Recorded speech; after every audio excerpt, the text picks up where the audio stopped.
क्या आपने कभी सोचा है कि कृष्ण जन्माष्टमी पूरे भारत में इतने उत्साह के साथ क्यों मनाते हैं? चलो, मैं आपको एक मैजिकल जर्नी पर ले चलता हूं, उस रात की कहानी सुनाता हूं जिसने सब कुछ बदल दिया। भगवान कृष्ण के जन्म की कहानी। बहुत पहले मथुरा शहर में एक क्रूअल राजा था जिसका नाम कंस था। उसे एक प्रोफेसी का बहुत डर था जिसमें कहा गया था कि उसकी बहन देवकी का 8वां बेटा ही उसकी मौत का कारण बनेगा।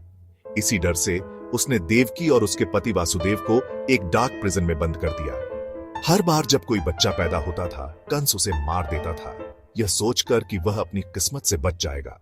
लेकिन डेस्टिनी के प्लान्स कुछ और ही थे। जब 8वां बच्चा पैदा हुआ, आधी रात को एक तूफानी आसमान के नीचे कुछ मिराक्युलस हुआ। जेल के गार्ड्स गहरी नींद में सो गए, दरवाजे अपने आप खुल गए और वासुदेव ने खुद को एक डिवाइन बेबी कृष्ण को पकड़े हुए पाया। कृष्ण को एक टोकरी में लेकर वासुदेव रेजिंग स्टॉर्म में बाहर निकले।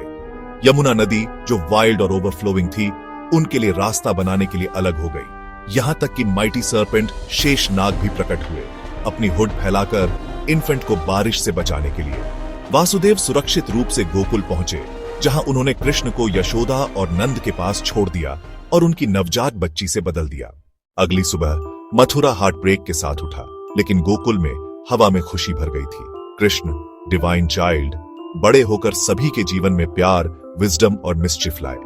हर साल जन्माष्टमी मुझे होप, करेज और इस बिलीफ की याद दिलाती है कि गुड हमेशा ईविल पर जीत हासिल करता है। आधी रात की प्रेयर्स से लेकर दही हांडी सेलिब्रेशंस तक, यह एक ऐसा फेस्टिवल है जो हमें कृष्ण की कहानी के मैजिक से जोड़ता है। तो अगली बार जब आप चीयरफुल क्राउड्स देखें और आधी रात को भाजान्स गूंजते हुए सुने, तो याद रखना, यह सिर्फ एक सेलिब्रेशन नहीं है, यह डार्कनेस पर लाइट की जीत है। हैप्पी जन्माष्टमी।